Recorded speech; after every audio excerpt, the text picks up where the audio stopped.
أعوذ بالله من الشيطان الرجيم. بسم الله الرحمن الرحيم.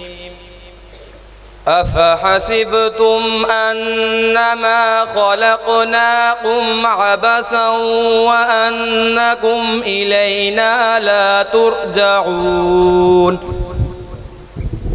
فتعالى الله الملك الحق لا إله إلا هو رب العرش الكريم.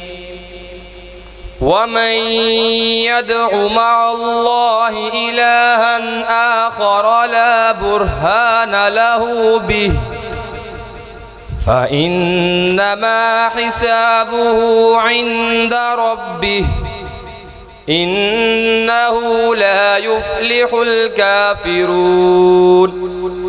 وقل رب اغفر وارحم وأنت خير الراحمين. آمنت بالله صدق الله العظيم.